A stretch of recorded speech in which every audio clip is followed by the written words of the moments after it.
بسم الله الرحمن الرحيم ياسين والقرآن الحكيم إنك لمن المرسلين على صراط مستقيم تنزيل العزيز الرحيم لتنذر قوما ما أنذر آباؤهم فهم غافلون لقد حق القول على أكثرهم فهم لا يؤمنون إنا جعلنا في أعناقهم أغلالا فهي إلى الأذقان فهم مقمحون وجعلنا من بين أيديهم سدا ومن خلفهم سدا فأغشيناهم فهم لا يبصرون وسواء عليهم أأنذرتهم أم لم تنذرهم لا يؤمنون إنما تنذر من اتبع الذكر وخشي الرحمن بالغيب فبشره بمغفرة وأجر كريم إنا نحن نحيي الموتى ونكتب ما قدموا وآثارهم وكل شيء أحصيناه في إمام مبين واضرب لهم مثلا أصحاب القرية إذ جاءها المرسلون إذ أرسلنا إليهم 2 فكذبوهما فعززنا بثالث فقالوا إنا إليكم مرسلون قالوا ما أنتم إلا بشر مثلنا وما أنزل الرحمن من شيء إن أنتم إلا تكذبون قالوا ربنا يعلم إنا إليكم لمرسلون وما علينا إلا البلاغ المبين قالوا إنا تطيرنا بكم لئن لم تنتهوا لنرجمنكم وليمسنكم منا عذاب أليم قالوا طائركم معكم أئن ذكرتم بل أنتم قوم مسرفون وجاء من أقصى المدينة رجل يسعى قال يا قوم اتبعوا المرسلين اتبعوا من لا يسألكم أجرا وهم مهتدون وما لي لا أعبد الذي فطرني وإليه ترجعون أأتخذ من دونه آلهة إن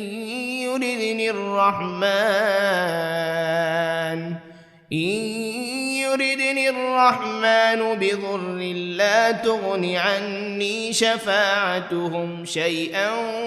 ولا ينقذون إني إذا لفي ضلال مبين إني آمنت بربكم فاسمعون قيل ادخل الجنة لأغوينه قال يا ليت قومي يعلمون بما غفر لي ربي وجعلني من المكرمين وما أنزلنا على قومه من بعده من جند من السماء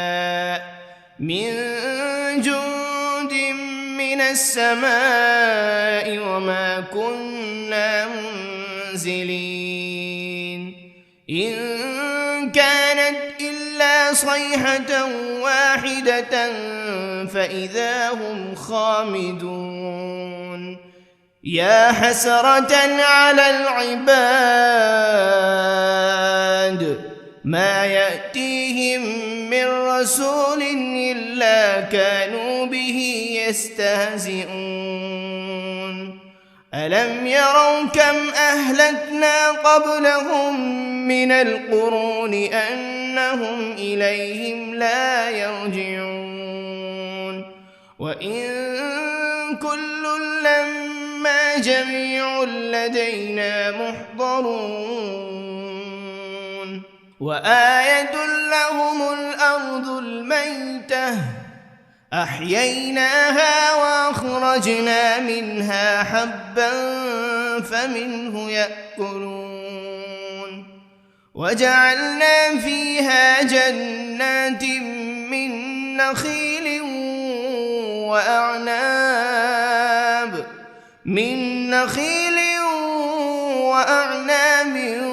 وفجرنا فيها من العيون ليأكلوا من ثمره وما عملته أيديهم أفلا يشكرون سبحان الذي خلق الأزواج كلها مما تنبت الأرض ومن أنفسهم ومما لا يعلمون وآية لهم الليل نسلخ منه النهار فإذا هم مظلمون والشمس تجري لمستقر لها ذلك تقدير العزيز العليم والقمر قدرناه منازل حتى عاد كالعرجون القديم لا الشمس ينبغي لها أن تدرك القمر ولا الليل سابق النهار وكل في فلك يسبحون وآية لهم أنا حملنا ذريتهم في الفلك المشحون وخلقنا لهم من مثله ما يركبون وإن نشأ نغرقهم فلا صريخ لهم ولا هم ينقذون إلا رحمة منا ومتاعا إلى حين وإذا قيل لهم اتقوا ما بين أيديكم وما خلفكم لعلكم ترحمون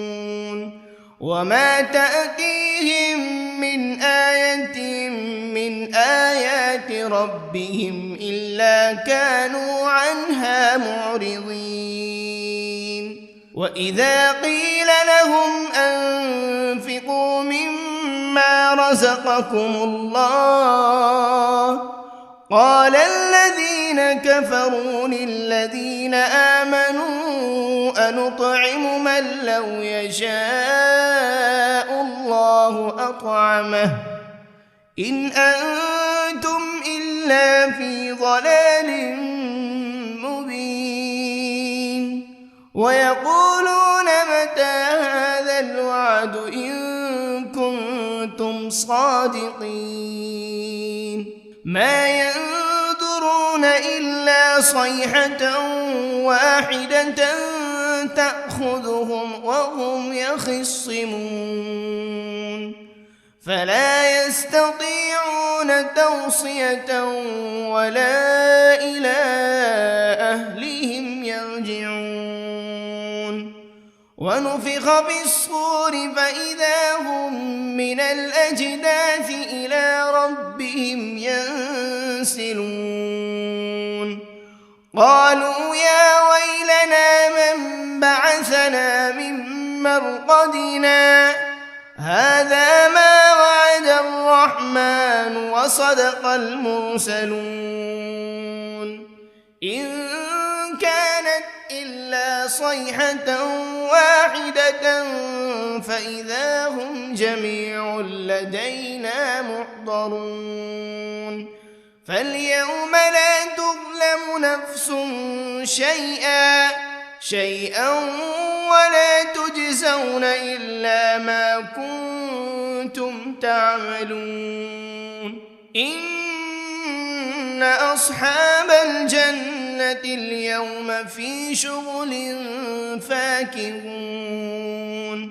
هم وأزواجهم في ظلال على الأرائك متكئون لهم فيها فاكهة ولهم ما يدعون سلام قولا من رب رحيم وامتازوا اليوم أيها المجرمون ألم عهد إليكم يا بني آدم ألا تعبدوا الشيطان إنه لكم عدو مبين وأن اعبدوني هذا صراط مستقيم ولقد أضل منكم جبلا كثيرا أفلم تكونوا تعقلون هذه جهنم التي كنتم توعدون اصلوها اليوم بما كنتم تكفرون اليوم نختم على أفواههم وتكلمنا أيديهم وتشهد أرجلهم بما كانوا يكسبون ولو نشاء لطمسنا على أعينهم فاستبقوا الصراط فأنى يبصرون ولو نشاء لمسخناهم على مكانتهم فما استطاعوا مضيا ولا يرجعون ومن نعمره ننكسه في الخلق أفلا يعقلون وما علمناه الشعر وما ينبغي له إن هو إلا ذكر وقرآن مبين لينذر من كان حيا ويحق القول على الكافرين أولم يروا أنا خلقنا لهم مما عملت أيدينا أنعاما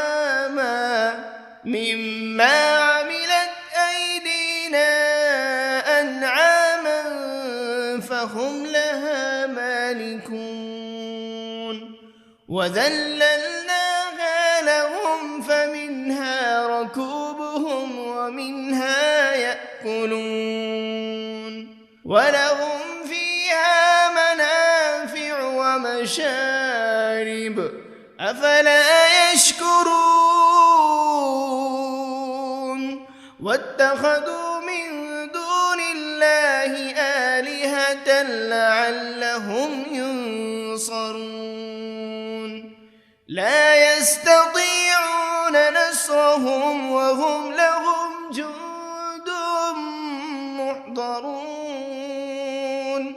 فلا يحزنك قولهم إنا نعلم ما يسرون وما يعلنون أولم ير الإنسان أنا خلقناه من نطفة فإذا هو خصيم مبين وضرب لنا مثلا ونسي خلقه قال من يحيي العظام وهي رميم قل يحييها الذي أنشأها أول مرة وهو بكل خلق عليم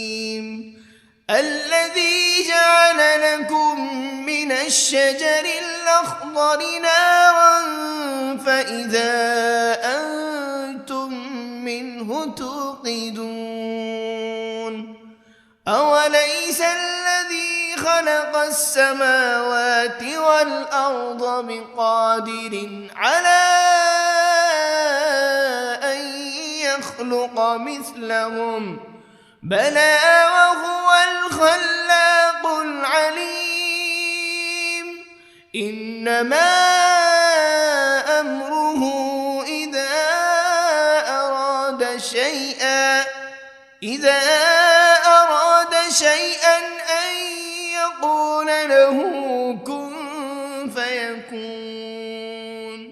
فسبحان الذي بيده ملكوت كل شيء وإليه ترجعون بسم الله الرحمن الرحيم الرحمن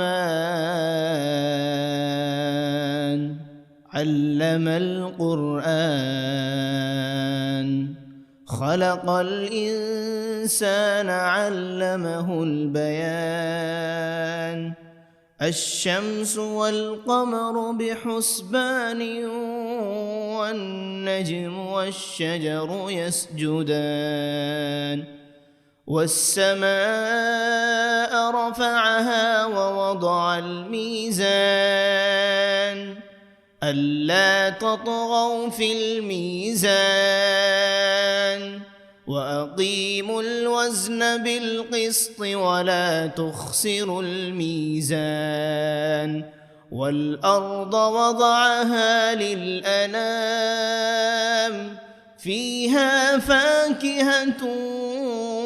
والنخل ذات الأكمام والحب ذو العصف والريحان فبأي آلاء ربكما تكذبان خلق الإنسان من صلصال كالفخار وخلق الجان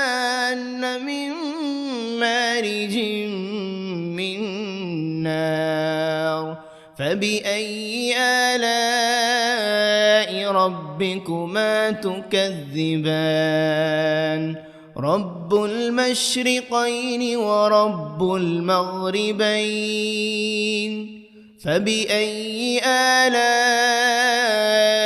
ربكما تكذبان مرج البحرين يلتقيان بينهما برزخ لا يبغيان فبأي آلاء ربكما تكذبان يخرج منهما اللؤلؤ والمرجان فبأي آلاء ربكما تكذبان وله الجوار المنشآت في البحر كالأعلام فبأي آلاء ربكما تكذبان كل من عليها فان ويبقى وجه ربك ذو الجلال والإكرام فبأي آلاء ربكما تكذبان يسأله من في السماوات والأرض كل يوم هو في شأن فبأي آلاء ربكما تكذبان سنفرغ لكم أيها الثقلان فبأي آلاء ربكما تكذبان يا معشر الجن والإنس إن استطعتم أن تنفذوا من أقطار السماوات والأرض فانفذوا لا تنفذون إلا بسلطان فبأي آلاء ربكما تكذبان يرسل عليكما شواذ من نار ولا تنتصران فبأي آلاء ربكما تكذبان فإذا انشقت السماء فكانت وردة كالدهان فبأي آلاء ربكما تكذبان فيومئذ لا يسأل عن ذنبه إنس ولا جان فبأي آلاء ربكما تكذبان يعرف المجرمون بسيماهم فيؤخذ بالنواصي والأقدام فبأي آلاء ربكما تكذبان هذه جهنم التي يكذب بها المجرمون يطوفون بينها وبين حميم آن فبأي آلاء ربكما تكذبان ولمن خاف مقام ربه جنتان فبأي آلاء ربكما تكذبان ذواتا أفنان فبأي آلاء ربكما تكذبان فيهما عينان تجريان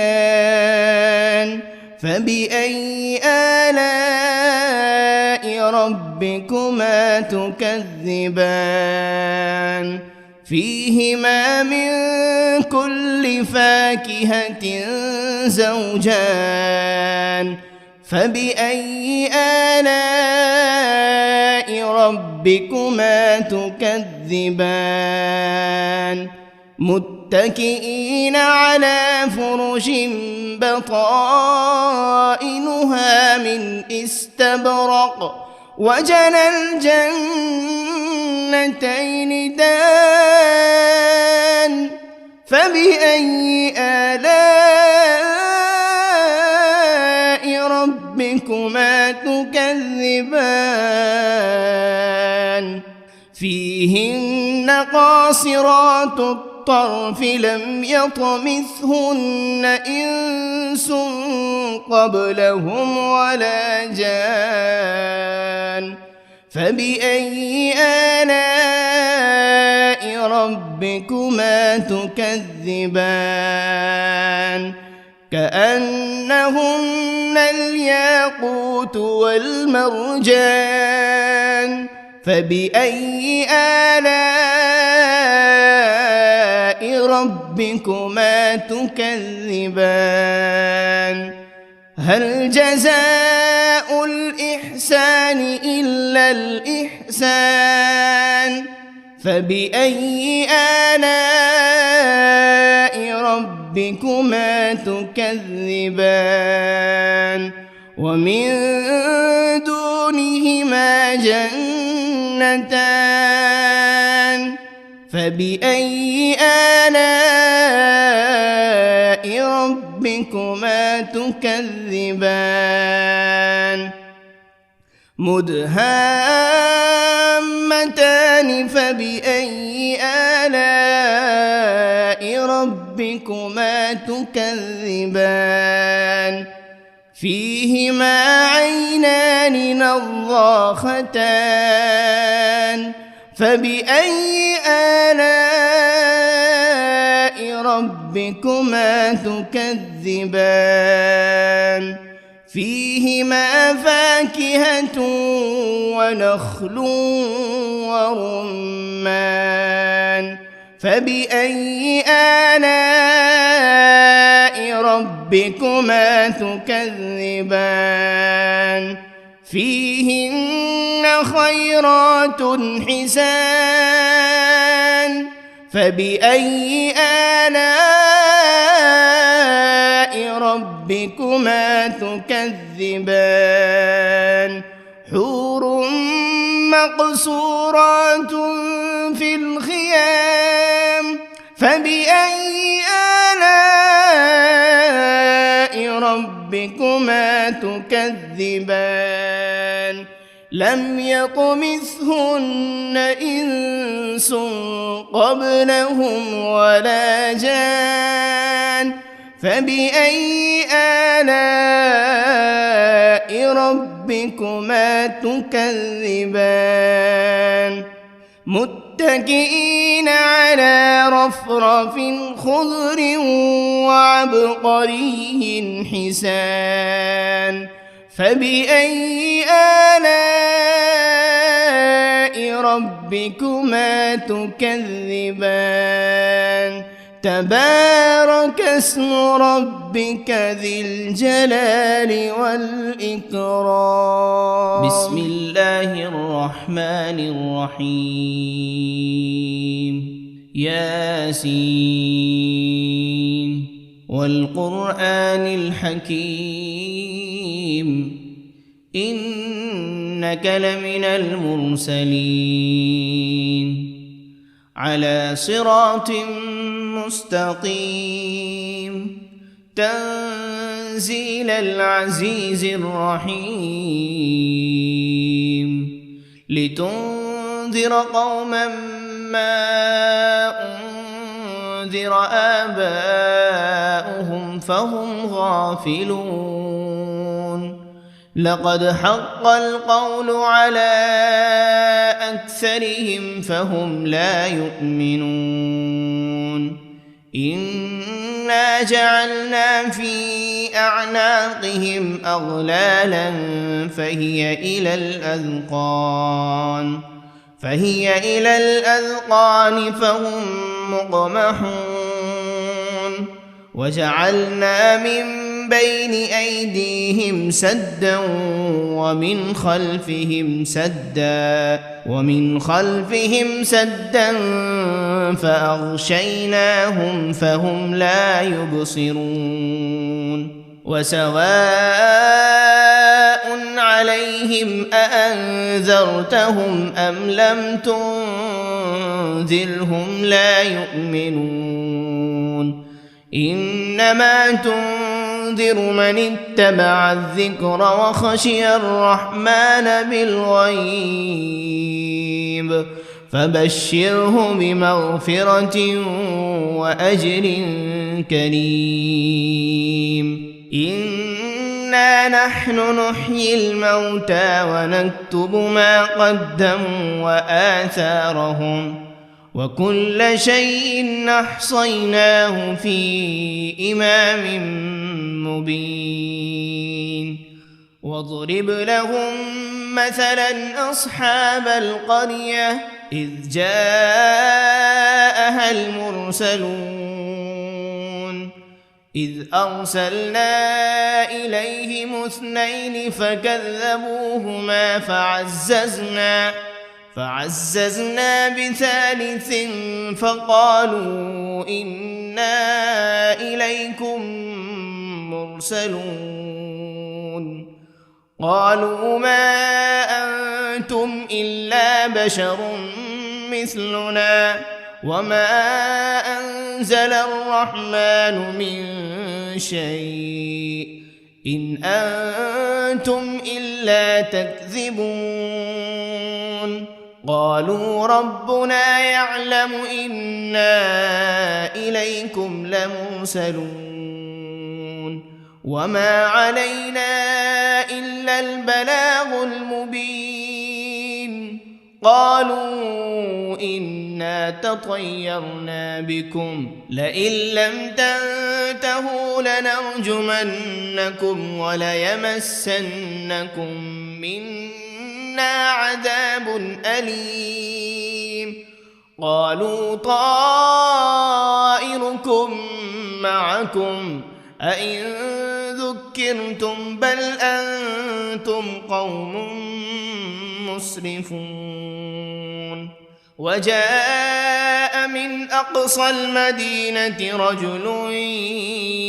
يسعى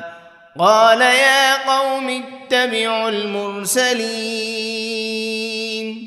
اتبعوا من لا يسألكم أجرا وهم مهتدون وما لي لا أعبد الذي فطرني وإليه ترجعون أأتخذ من دونه آلهة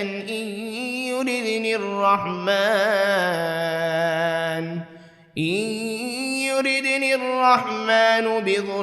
لا تغن عني شفاعتهم شيئا ولا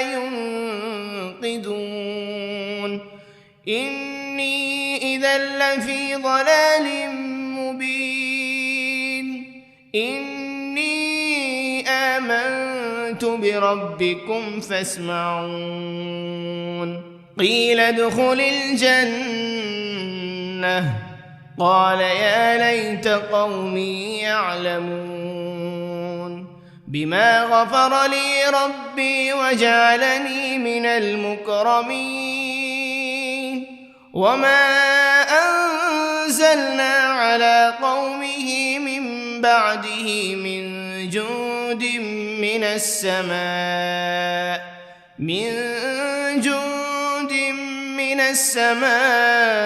وما كنا منزلين إن كانت إلا صيحة واحدة فإذا هم خامدون يا حسرة على العباد ما يأتيهم من رسول إلا كانوا به يستهزئون ألم يروا كم أهلكنا قبلهم من القرون أنهم إليهم لا يرجعون وإن كل لما جميع لدينا محضرون وآية لهم الأرض الميتة أحييناها وأخرجنا منها حبا فمنه يأكلون وجعلنا فيها جنات من نخيل وأعناب من نخيل وأعناب وفجرنا فيها من العيون ليأكلوا من ثمره وما عملته أيديهم أفلا يشكرون سبحان الذي خلق الأزواج كلها مما تنبت الأرض ومن أنفسهم ومما لا يعلمون وآية لهم الليل نسلخ منه النهار فإذا هم مظلمون والشمس تجري لمستقر لها ذلك تقدير العزيز العليم والقمر قدرناه منازل حتى عاد كالعرجون القديم لا الشمس ينبغي لها أن تدرك القمر ولا الليل سابق النهار وكل في فلك يسبحون وآية لهم أنا حملنا ذريتهم في الفلك المشحون وخلقنا لهم من مثله ما يركبون وإن نشأ نغرقهم فلا صريخ لهم ولا هم ينقذون إلا رحمة منا ومتاعا إلى حين وإذا قيل لهم اتقوا ما بين أيديكم وما خلفكم لعلكم ترحمون وما تأتيهم من آية من آيات ربهم إلا كانوا عنها معرضين وإذا قيل لهم أنفقوا مما رزقكم الله قال الذين كفروا للذين آمنوا أنطعم من لو يشاء الله أطعمه إن أنتم إلا في ضلال مبين ويقولون متى هذا الوعد إن كنتم صادقين ما ينظرون إلا صيحة واحدة تأخذهم وهم يخصمون فلا يستطيعون توصية ولا إلى أهلهم يرجعون ونفخ بالصور فإذا هم من الأجداث إلى ربهم ينسلون قالوا يا ويلنا من بعثنا من مرقدنا هذا ما وعد الرحمن وصدق المرسلون إن كانت إلا صيحة واحدة فإذا هم جميع لدينا محضرون فاليوم لا تظلم نفس شيئا ولا تجزون إلا ما كنتم تعملون إن أصحاب الجنة اليوم في شغل فاكهون هم وأزواجهم في ظلال على الأرائك متكئون لهم فيها فاكهة ولهم ما يدعون سلام قولا من رب رحيم وامتازوا اليوم أيها المجرمون ألم عهد إليكم يا بني آدم ألا تعبدوا الشيطان إنه لكم عدو مبين وأن اعبدوني هذا صراط مستقيم ولقد أضل منكم جبلا كثيرا أفلم تكونوا تعقلون هذه جهنم التي كنتم توعدون اصلوها اليوم بما كنتم تكفرون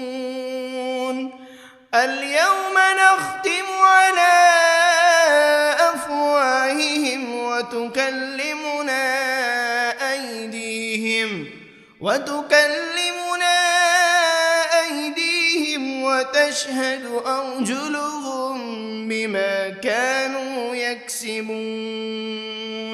ولو نشاء لطمسنا على أعينهم فاستبقوا الصراط فأنى يبصرون ولو نشاء لمسخناهم على مكانتهم فما استطاعوا مضيا ولا يرجعون ومن نعمره ننكسه في الخلق أفلا يعقلون وما علمناه الشعر وما ينبغي له إن هو إلا ذكر وقرآن مبين لينذر من كان حيا ويحق القول على الكافرين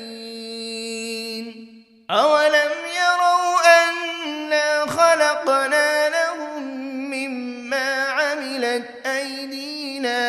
أنعاما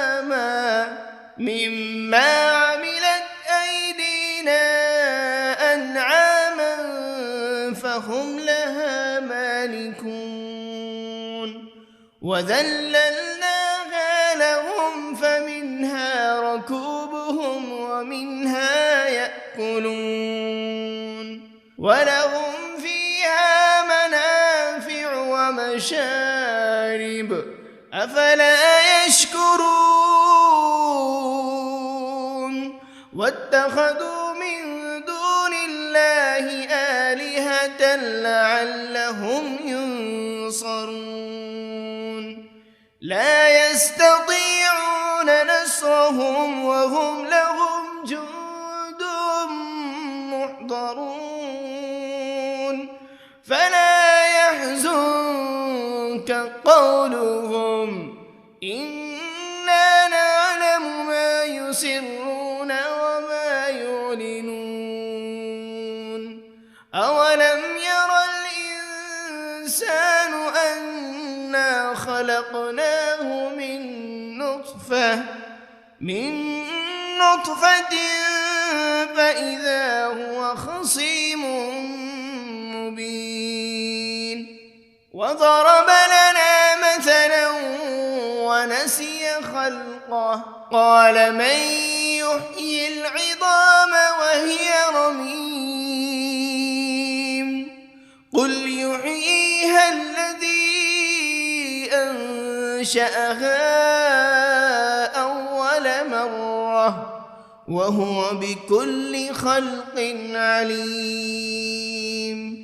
الذي جعل لكم من الشجر الأخضر نارا فإذا أنتم منه توقدون أوليس الذي خلق خلق السماوات والأرض بقادر على أن يخلق مثلهم بلى وهو الخلاق العليم إنما أمره إذا أراد شيئا أن يقول له كن فيكون فسبحان الذي بيده ملكوت كل شيء وإليه ترجعون